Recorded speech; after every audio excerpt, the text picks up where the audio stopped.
ರಾಯ ದರ್ಶನಕ್ಕೆ ಹೋಗ್ಬೇಕಂದ್ರೆ ರಾಮ ಮತ್ತು ರಾಯರ ಒಂದು ಮೂರ್ತಿ ಸಿಗ್ತೈತೆ ಹೊರಗಡೆ, ಅದನ್ನ ನೋಡ್ಕೊಂಡು ಒಳಗೆ ಹೋಗ್ಬೇಕು. ರಾಯರ ಹಿಂದೆ ರಾಮನ ಮೂರ್ತಿ ಐತಲ್ಲ, ಇದೇ ತರಹದ ಮೇನ್ ಗೇಟಿಂಗ್ ಎಂಟ್ರೆನ್ಸ್ಗೆ ಒಂದು ಮೇನ್ ಎಂಟ್ರೆನ್ಸ್ಗೆ ಹೊಸದ ಇಂಥ ರಾಮನ ಮೂರ್ತಿ, ಒಂದು ದೊಡ್ಡ ಬೃಹದಾಕಾರದ ರಾಮನ ಮೂರ್ತಿ ಮಾಡ್ಸತ್ತಾರ. ನೋಡ್ಕೊಂಡು ಒಳಗೆ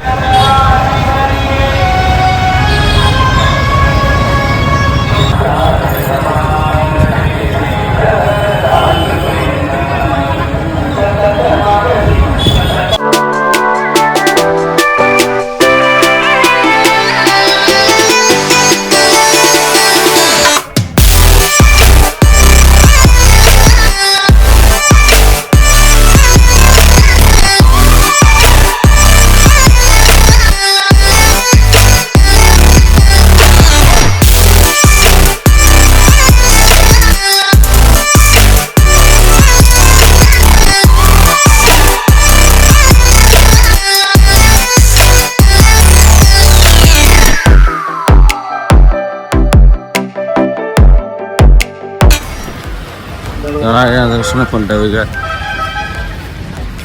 ಇನ್ನೂ ಜಲ್ದಿ ಬರೋಕ್ಕಾಗಿತ್ತು, ಸ್ವಲ್ಪ ಲೇಟ್ ಆಯ್ತು. ಎಲ್ಲ ಮೇಡಮ್ ಅವ್ರಿಗೆ ಹೋಗ್ಬೇಕಂತ ತೊಗೊಂಬರ್ರಿ.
ದರ್ಶನದ ಪಾಳೆ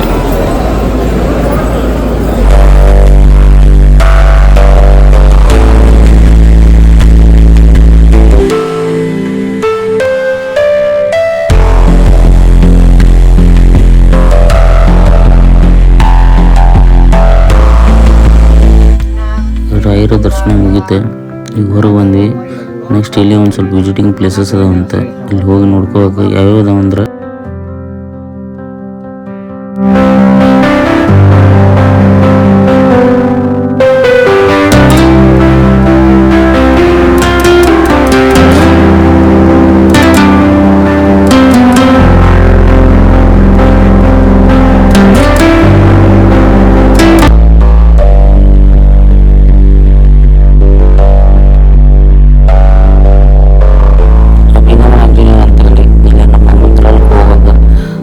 ದ್ವಾರ ಐತಲ್ಲ, ದ್ವಾರಕ್ಕಿಂತ ಹಿಂದನ ಐತಿ, ಅಲ್ಲಿ ಪಾವರ್ಟಿ ಸೈಡ್ ಐತಿ.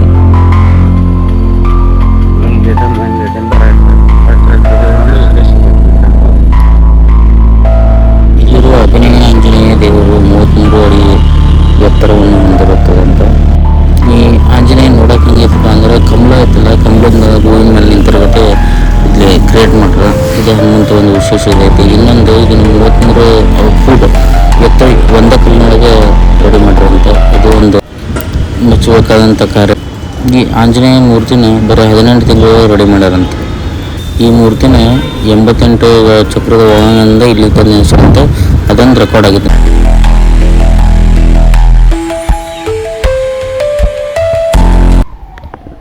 ಅಭಿನವ ಆಂಜನೇಯ ಮೂರ್ತಿ ನೋಡ್ಕೊಂಡು ಈಗ ನೆಕ್ಸ್ಟ್ ಏನು ಹೊಂಟಿವಿ.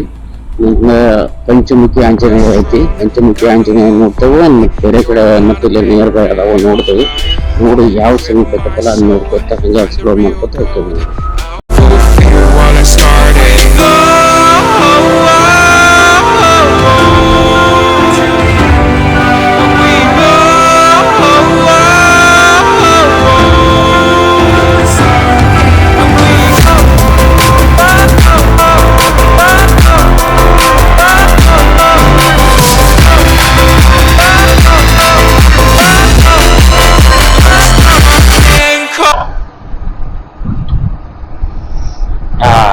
गंगविद्याब्रिजसाठी कर्नाटक ಈ ಬ್ರಿಡ್ಜ್ನ ಆ ಕಡೆ ಆಂಧ್ರ ಈ ಕಡೆ ಕರ್ನಾಟಕ ಕರ್ನಾಟಕದ ಬಂದು ಕಸ್ತೂರಿಯ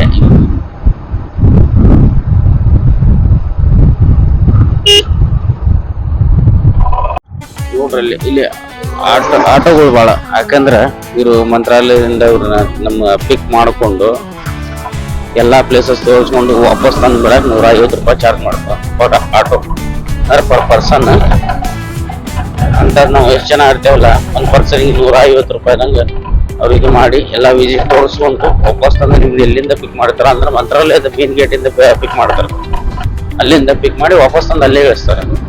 ಹಿಂಗಾಗಿ ₹150 ಚಾರ್ಜ್ ಮಾಡ್ತಾರೆ. ₹150 ಚಾರ್ಜ್ ಮಾಡೋದಿಲ್ಲ.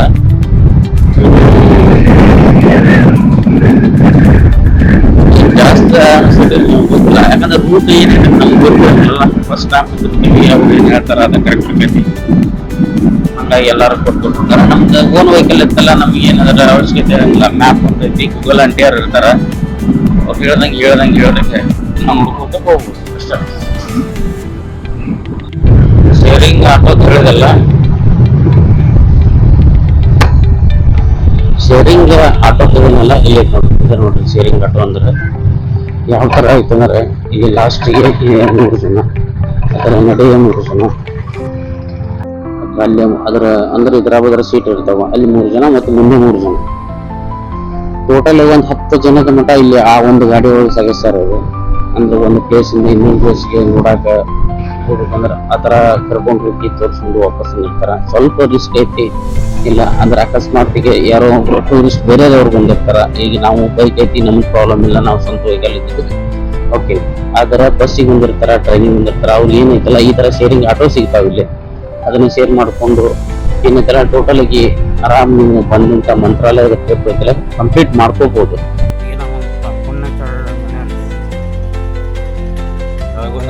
ಮೂರ್ತಿ ನೋಡೋದಲ್ಲ, ಅಲ್ಲಿಂದ ಇಲ್ಲಿ ಇದನ್ನು ನೋಡ್ಕೊಂಡು ಆಮೇಲೆ ಏಕಶಿಲಾ ಮೂರ್ತಿ ಹತ್ರ ಹೋಗುದು.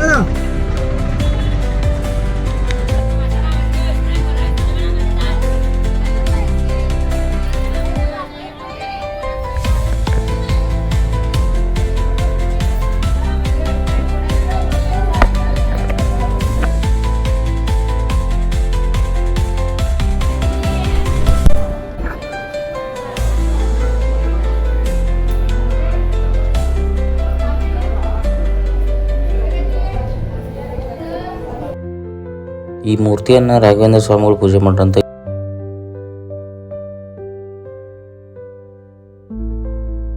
3 ವರ್ಷಗಳ ಕಾಲ ರಾಯರು ನಿರಂತರವಾಗಿ ಮನೆಯಲ್ಲಿ ಇರ್ತಾಯಿದ್ರು. ಅಲ್ಲಿ ಜಪದ ಕಟ್ಟಿ ಯಕ್ಷಲಾ ಬೃಂದಾವನದಲ್ಲಿ ರಾಘವೇಂದ್ರ ಸ್ವಾಮಿಗಳು ಜಪ ತಪಸ್ಸು ಮುಖ್ಯಮಂದು ಹೊರಗಡೆ ಗಿರಿಲಾಕಿರ ಅಲ್ಲಿ ಕೂತ್ಕೊಂಡು ರಾಘವೇಂದ್ರ ಸ್ವಾಮಿಗಳು ವಿಶ್ರಾಂತಿ ಮಾಡ್ತಾ ಇದ್ರು. ಅಪರ್ಣಾಚಾರ ಮನೆ ಇದು. ಅಪರ್ಣಾಚಾರ ರಾಯರ್ಕಿಂತ 2 ವರ್ಷ ದೊಡ್ಡವರು ಆದರೂ ಪರಮಗುರುಗಳು ಅಂತೇಳಿ ರಾಯರ್ ಸೇವೆ ಮಾಡ್ತಾರೆ. 400 ವರ್ಷದಿಂದ ಏನಪ್ಪ ಕಂಪ್ಲೀಟ್ ಮನೆ ಏನಪ್ಪ ಅಂದ್ರೆ ಇದು ಮಣ್ಣಿನ ಮನೆಯಾಗಿತ್ತು. ಈ ಮನೆಯಲ್ಲಿ ದೊಡ್ಡ ಹುತ್ತದ ಜೀವನ ಸರ್ಪ ಹೆಸರು ಕೃಷ್ಣ ಸರ್ಪ ಅಂತೇಳಿ ಅದು 5 ಅಡಿ ಕರಿ ನಾಗರಾವಿತ್ತು. ದೊಡ್ಡ ದೊಡ್ಡ ರೋಮಗಳದ್ದು ಭಗವಂತ ಸಂಬಂಧಪಟ್ಟಂತ ಹಾವಾಗಿರೋದ್ರಿಂದ ಅದು ಇಲ್ಲೇ ಇರ್ತಿತ್ತು. ಮನೆಯಲ್ಲಿ ಹುತ್ತ ಇರ್ಬಾರ್ದು ಅಂತೇಳಿ ರಾಘವೇಂದ್ರ ಸ್ವಾಮಿಗಳು ಹುತ್ತ ತೆಗಿಸಿ ಹಾಕ್ತಾರೆ.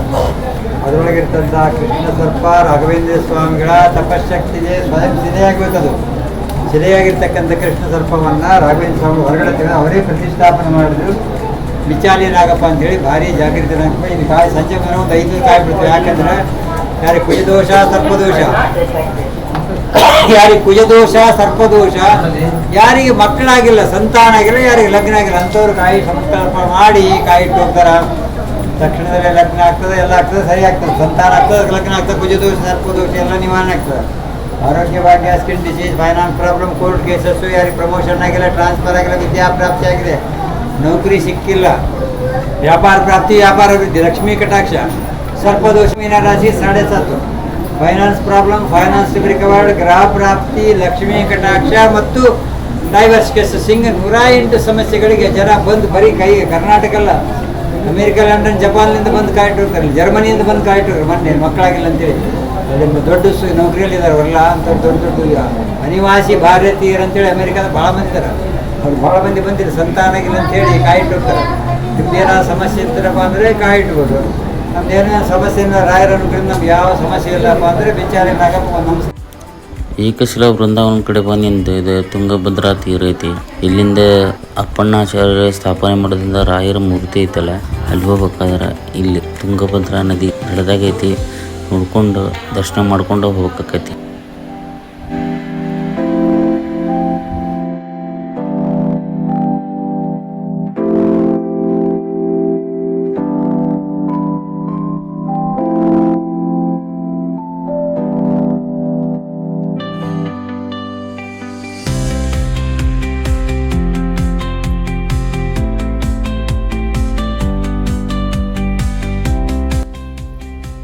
ಇಲ್ಲಿ ಅಪ್ಪಣ್ಣಾಚಾರ್ಯರ ಸ್ಥಾಪನೆ ಮಾಡಿದ ರಾಯರ ಬೃಂದಾವನ ಐತಿ. ಮತ್ತು ರಾಯರ ಪೂಜೆ ಮಾಡಿದಂಥ ಹನುಮಾನ ಮತ್ತು ರಾಯರಿಗೆ ಸಂಬಂಧಪಟ್ಟ ಒಂದು ಸ್ವಲ್ಪ ಒಳಕಲ್ಲು ಈ ಸ್ಥಳದೊಳಗೆ ನೋಡ್ಬೋದು ನಾವು. ಏಕಶಿಲಾ ಮೂರ್ತಿ ಬಾಜುಕಿಂದ ಇದು ಬಿಚ್ಚಾಲಮ್ಮ ದೇವಸ್ಥಾನ ಅಂತೇಳ್ರಿ, ಇವಾಗ ಕಟ್ಸ್ಯಾರ, ಮಸ್ತ್ ಐತಿ. ಈ ಕಡೆ ಬಂದ್ರೆ ಇಲ್ಲೊಂದು ಸ್ವಲ್ಪ ವಿಸಿಟ್ ಹಾಕ್ಕೊಂಡು ಸಹ ಮಾಡ್ಕೊಂಡು ಹೋಗ್ರಿ. ಇದು ರಾಯರದು ಏಕಶಿಲಾ ಮೂರ್ತಿ. ಏನಪ್ಪ ಅಂದ್ರೆ ಒಂದೇ ಕಲ್ಲಿನೊಳಗೆ ಕಟ್ಟಾರಂತೆ. ನಂಗೆ ಬರುವಾಗ ಇದ್ರ ಬಗ್ಗೆ ಗೊತ್ತಿದ್ದಿಲ್ಲ, ಇತಿಹಾಸ ಗೊತ್ತಿದ್ದಿಲ್ಲ. ನಾ ಹಂಗೆ ಸುಮ್ಮ ಬಂದ್ವಿ. ಇದ್ರ ಆ್ಯಕ್ಚುಲ್ದು ಇದೇನೈತಪ್ಪ ಅಂದ್ರೆ ಅಪ್ಪಣ್ಣನವ್ರು ಏನು ನಮ್ಮ ರಾಘವೇಂದ್ರ ಸ್ವಾಮಿಗಳು ಶಿಷ್ಯರಿದ್ರಲ್ಲ, ಅವರು ಸ್ಥಾಪನೆ ಮಾಡಿದ್ದಂತಿದೆ. ಯಾಕಂದ್ರೆ ಇವರು ಇಲ್ಲಿಂದ ದಿನ ಹೋಗಿ ಅಲ್ಲಿ ಬೃಂದಾವನದಿಂದ ಮಂತ್ರಾಲಯದೊಳಗೆ ಹೋಗಿ ನೋಡಿ ವಾಪಸ್ ಬರೋದು. ಇವಾಗಿ ಒಂದಿನ ಹೋದಾಗ ಏನೋ ಅವರು ವ್ಯತ್ಯಸ್ತವಾಗಿ ಬಿದ್ದಿರಂತ.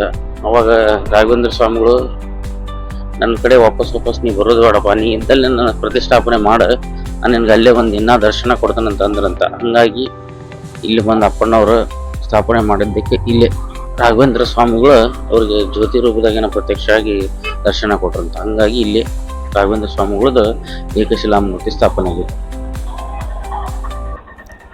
ಪಂಚಮುಖಿ ಆಂಜನೇಯ ಇದು ರಾಘವೇಂದ್ರ ಸ್ವಾಮಿಗಳು ತಪಸ್ ಮಾಡಿದಂಥ ಸ್ಥಳ ಆಗಿರ್ತೈತಿ. ಇಲ್ಲಿ ರಾಘವೇಂದ್ರ ಸ್ವಾಮಿಗಳಿಗೆ ಹನುಮಾನ ಪಂಚಮುಖಿ ಅವತಾರದೊಳಗೆ ದರ್ಶನ ಕೊಟ್ಟನಂತ ಪ್ರಶಸ್ತಿ ಆಗೈತಿ. ಹೀಗಾಗಿ ಇಲ್ಲಿ ಬಂದಂಥವರು ಇಲ್ಲಿ ಬಂದು ಶ್ರಮ ಮಾಡಿಕೊಂಡು ಅವರ ರಾಘವೇಂದ್ರ ಸ್ವಾಮಿಗಳ ಆರಾಧ್ಯ ದೇವ ಹನುಮಾನ್ಗೆ ಕೈ ಮುಕ್ಕೊಂಡು ಹೋಗ್ತಾರೆ ಎಲ್ಲರು.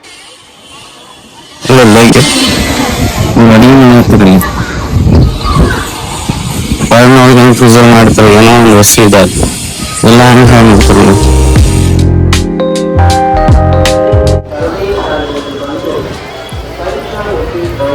ಪಂಚಮುಖಿ ಆಂಜನೇಯ ದೇವಸ್ಥಾನ ಮುಗಿಸ್ಕೊಂಡು ಈಗ ದರ್ಶನ ಮುಗಿಸ್ಕೊಂಡು ವಾಪಸ್ ರೂಮ್ ಕಡೆ ಹೋಗ್ತೀವಿ. ಇಲ್ಲೊಂದು ಸ್ವಲ್ಪ ಇದ್ರದ್ದು ಅಂಗಡಿಗಳ್ದ ನೋಡ್ತೀವಿ, ಏನಾದ್ರು ಬೇಕಾದ್ರೆ ತಗೋತೀವಿ. ಇಲ್ಲ ಪಂಚಮುಖಿ ಆಂಜನೇಯ ಮುಗಿಸ್ಕೊಂಡು ಅವಾಗ ರೂಮ್ ಕಡೆ ಪಯಣ.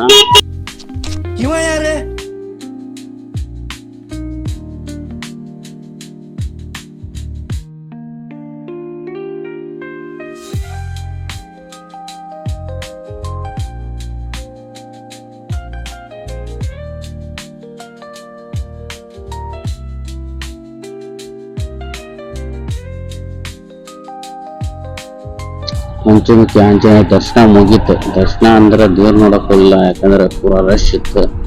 ಹೀಗಾಗಿ ಅಲ್ಲಿ ನೋಡೋದು ನಮಗೆ ಅಷ್ಟೊಂದು ಸೂಕ್ತ ಅನ್ನಿಸ್ತಿಲ್ಲ. ನೆಕ್ಸ್ಟ್ ಟೈಮ್ ಬಂದಾಗ ಮಾಡ್ಕೊಂಡು, ಯಾಕಂದ್ರೆ ಶನಿವಾರ ಬೇರೆ ಇರುತ್ತೆ, ಎಲ್ಲರೂ ದರ್ಶನ ಮಾಡ್ಬೇಕಂತೇಳಿ ಜಾಸ್ತಿ ಜನ ಬರತ್ತಿದ್ರು. ಏನೋ ಹಬ್ಬದ ವಾತಾವರಣ ಇತ್ತು ಅಲ್ಲಿ, ಏನೋ ಅಡಿಗೆ ಗಿಡಿಗೆ ಮಾಡತ್ತಿದ್ರು. ಅದ್ರ ಬಗ್ಗೆ ನಾವು ತಿರುಗಿಸಬೇಕು ಇಲ್ಲ, ಸುಮ್ಮನೆ ನಮ್ಮ ಪಾಡಿಗೆ ನಾವು ಏನೈತಲ್ಲ ಹೊರಗಿಂದ ಮಾಡ್ಕೊಂಡು ಬಂದ್ವಿ. ಇಲ್ಲಿಗೆ ಸೀದಾ ರೂಮ್ಗೆ ಹೋಗ್ಬೇಕಂತ ಪ್ಲಾನ್ ಐತಿ. ಮತ್ತೆ ಹಿಂಗೆ ಅಕಸ್ಮಾತ್ ಏನಂತ ನೋಡುವಂಥ ಪ್ಲೇಸ್ ಇದ್ರೆ ನೋಡ್ಕೊಂಡು ಓಕೆ. ಇನ್ನೊಂದು ಹೇಳ್ಬೇಕಿತ್ತು, ಏನಪ್ಪ ಅಂದ್ರದ್ದು ಈ ಪೂಜ್ಯಾಯ ರಾಘವೇಂದ್ರಾಯ ಸತ್ಯಧರ್ಮರ ತಾಯ ಭಗತಾಂ ಕಲ್ಪವೃಕ್ಷಾಯ ಮಮತಾಂ ಕಾಮಧೇನಗೆ.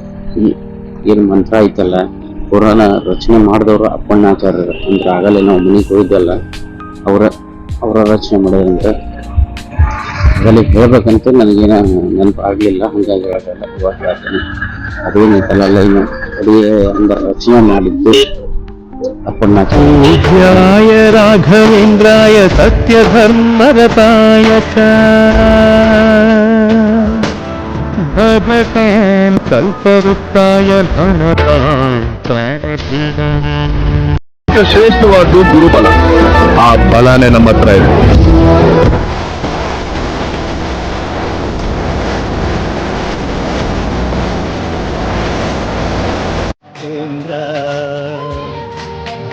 ಎಲ್ಲಿದ್ದರೇನು ನಾ ಹೇಗಿದ್ದರೇನು ನಾ ರಾಘವೇಂದ್ರ ನಿನ್ನಲ್ಲಿ ಶರಣ